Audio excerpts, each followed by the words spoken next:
கட்டல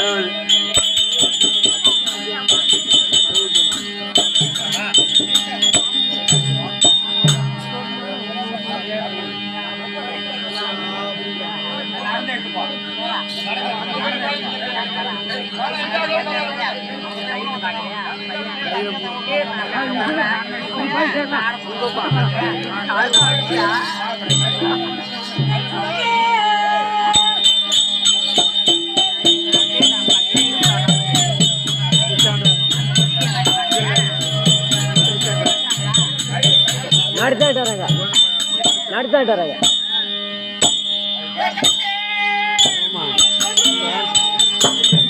வெளில போட்டு பொறுமையா இருக்கான்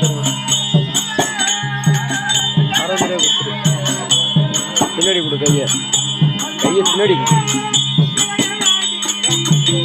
சம்பளம் வேற இருக்கும் பொறுமையா இருக்கான்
வணக்கம்மா. நான் இந்த உலகத்திலே ஒரு பெண்ணாய் பிறந்ததை விட ஒருபடி மண்ணாய் பிறந்திருக்க வேண்டும் அம்மா.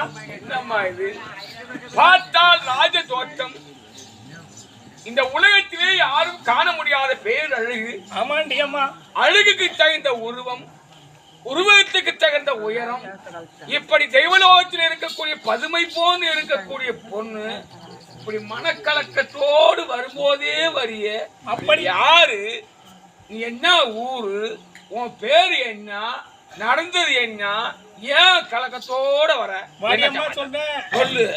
நான் வாழ்ந்த கதையதான் சொல்வதா, இல்லை நான் வளர்ந்த கதையதான் சொல்வதா, இல்லை நான் பிறந்த கதையதான் சொல்வதா, மாலையிட்ட கதையதான் சொல்வதா, ஒன்றுமே தெரியவில்லடி அம்மா. என்னம்மா இது அவ்வளோ கதையா இருக்குது? ஆமா ஆமா. நீ பிறந்ததிலே இருந்து வளர்ந்தது வரை மாலையிட்டு இப்ப இருக்கிற வரைக்கும் அப்படியே சொல்லினே வாடி அம்மா. என்னுடைய கதை கேளு அம்மா. சொல்லு.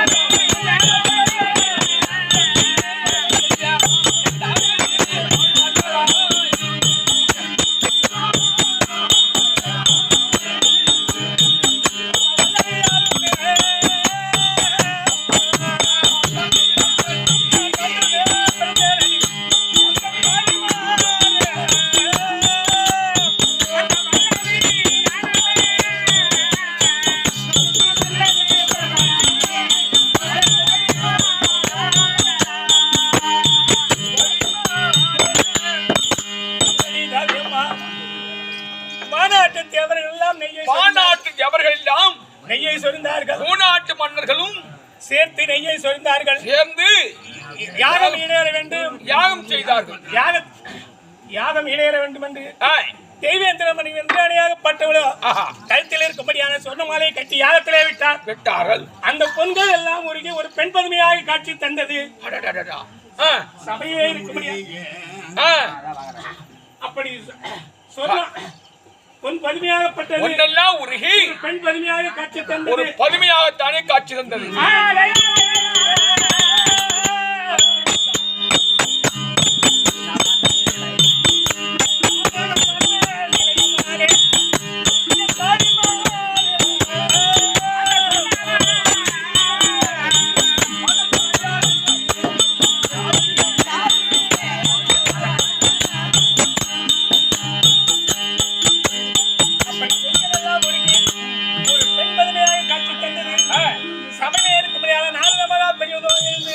ஐயோ இந்த பறவை இவ்வளவு அழகாக இருக்கிறது.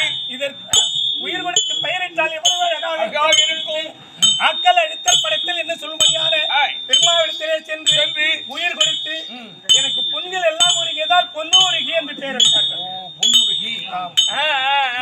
மீண்டும் சோமதத்த மகாராஜன் பிள்ளை இல்லாமல் பெருந்தவும் செய்தார். அண்ணன் இல்லாமல் அருந்தவும் செய்து மாநாட்டு தேவர்கள் எல்லாம் ஒன்று கூடி அவர் அந்த குழந்தையை அவர் கைக்கு எட்டும்படியாக வைத்துட்டார்கள். ஓஹோ. அப்படி மீண்டும் அந்த சோமதத்த மகாராஜனிடத்திலே நான் ஆணுக்கு ஆணாகவும் பெண்ணுக்கு பெண்ணாகவும் வளர்த்து வளர்ந்தீங்க. அப்படி வளர்ந்து எனக்கு மதலை பருவம் அடைந்து மங்கை பருவம் அடைந்து எனக்கு 16 வயது ஆகிவிட்டது. ததிப்பருவம். ஆமா. அப்படி ஆனவுடனே நான் என் மனவேடிக்கை பார்க்க செல்ல பொழுது மனவேடிக்கை பார்க்க செல்லும் பொழுது அங்கே ரதத்திலே இருக்கும்படியான அசுவமாகப்பட்டது என் கட்டுக்கு மீறி ஓட்டம் பிடித்து விட்டது. கட்டுக்கு மீறி மதம் பிடித்து. காடு மோடு பள்ளம் என்று அறியாது மோடினே இருக்கு. அப்படி நான் ரதத்திலே சாய்ந்தவுடனே அங்க ஒரு ஆடவர் வந்தார். அவர் நான் சற்று கண்ணை திறந்து பார்த்தவுடனே அவர் எப்படிப்பட்டவர் தெரியுமா?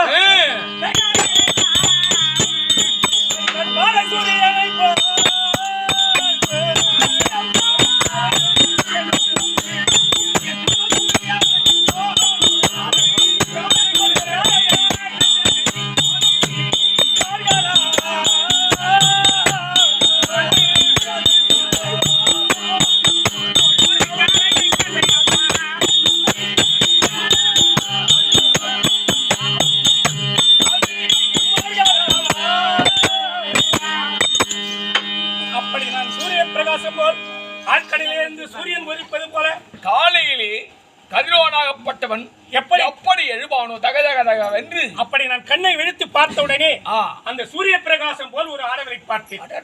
அந்த கானகத்துல அப்பவே என்னுடைய மனசை அவர் இடத்தில் பறி கொடுத்து விட்டார். ஓஹோ. அப்படி இருந்த போதிலும் எனக்கு மீண்டும் மதுரை பருவம் முடிந்து மதுரை பருவம் அடைந்து என் தந்தையோ எனக்கு சுயவரம் தாடித்தார். பாப்பா கல்யாணம் பண்ணி கொடுத்துடணும். ஆமா அப்படின்னு ஏற்பாடு பண்ணாரு. அப்படி சுயவரம் தாடித்து இந்த கவனி 56 தேச ராஜாக்களுக்கும் நிருபம் எழுதி அனுப்பிவிட்டார். அப்பொழுது நான் கையிலே பூமாலையுடன் ஒருவராக பார்க்கும் பொழுது அன்று கண்ட மணாளனை இன்று மணக்க வேண்டும் என்று ஒருவராக கையிலே பூமாலையுடன் வந்து அப்படி அந்த பூமாலையை அந்த காட்டில் கண்ட கண்ணாபாட்சியின் இடத்திலே அவனே 56 தேசத்துக்கு நெருப்பு அனுப்பியிருக்காரு. நம்ம தந்தை அனுப்பியிருக்கார். அன்று வந்தவர் இன்னும் இங்கு வருந்தானா ஆக வேண்டும். 56 தேச ராஜாக்களும் படைசூழ அமர்ந்திருந்தார். அந்த சபையிலே அந்த காட்டில் கண்ட கண்ணனை பார்த்து நான் மணமாலை சூட்டி விட்டேன் அம்மா. ஓஹோ. அப்படி மணமாலை சூட்டிய என் தந்தை தாய் காலிலே ஓடி விழுந்து அழுதுகிறேன். அவர் என் தந்தை தாய்மார்கள் எல்லாம் அடி சண்டாள பாதகி அந்த இடுகுலத்தான் தேரோட்டியின் மணமாலை சூட்டினாய் என்று சபையை கலைத்து விட்டார். அடி அம்மா. சபையை கலைத்தவுடனே அந்த சபையை கலைத்தவுடனே நான் என் தந்தை தாய் காலிலே ஓடி விழுந்து அழுந்து புலம்பினேன். அம்மா கல்லானாலும் கணவன் புல்லானாலும் புருஷன் அவரோடு வாழும் அம்மா என்று தெரிவித்தார். அப்படி நான் மீண்டும் அவரோடு வாழ்ந்து நான் அங்கு தேசத்திற்கு செல்லும் பொழுது என்ன நேர்ந்தது என்றால் அங்கு கரம்பசு வந்து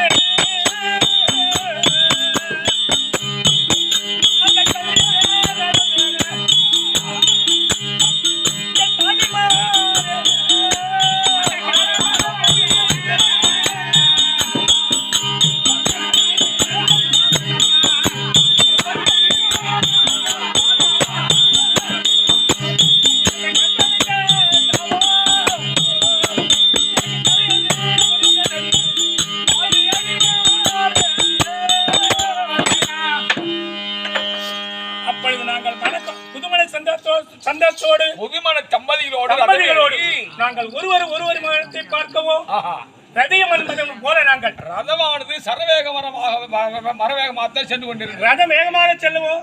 ரதி மன்மதனும் போல நாங்கள் ஒருவர் முகத்தை ஒருவர் பார்க்கவோ தளத்திலே இருக்க முடியாத மணி ஓசைகள் எல்லாம் சலசல ஒலித்தவுடன் அங்கே காலம் பச்சு கன்றாகப்பட்டது மேய்ந்து கொண்டிருந்தது. ஏற்காலிலே வந்து விழுந்து மரணம் அடைந்திருக்கிறது.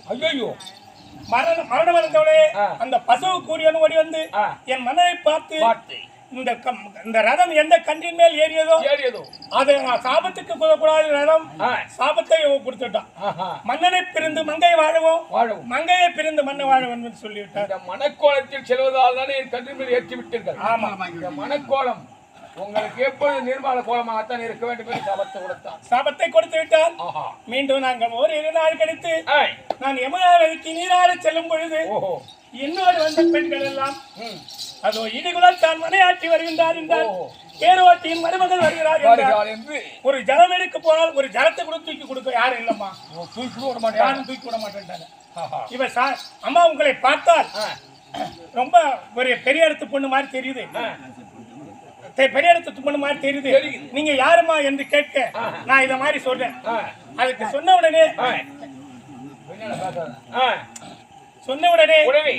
அவர் என்ன சொன்னார், மீண்டும் நான் என்ன பண்ணேன், இனிமேல் ஒரு நாம இப்பேற்பட்ட தவறை செய்து விட்டோமே என்று அத்தையாகிய காந்தாரியை சந்தித்தேன்.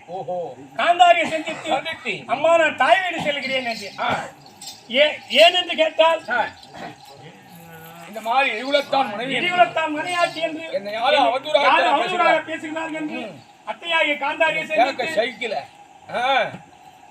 கல்லானாலும் கணவன் புல்லானாலும் புருஷன் கொண்ட நாட்டை விடுத்து அந்த நாட்டை கற்புடைய மாதிரிகளுக்கு அழகல்ல என்று கூறி அப்பொழுது நான் தனி குடில் அமைத்து தனி குடிலே வாழும் பொழுது ஒரு பொல்லாத பழி நடந்ததடி அம்மா.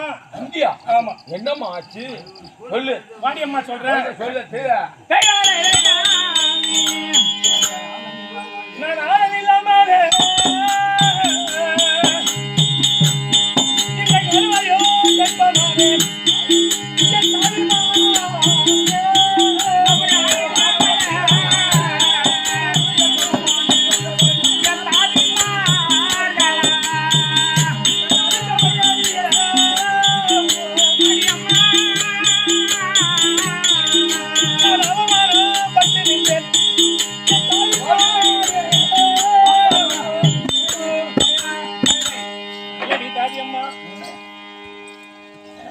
நான் ராஜவேட்டுக்கு சென்ற சுந்தரமாகப்பட்டவள் நம் மன்னரை அறியாது வேறு ஒரு மன்னனோடு சேர்ந்து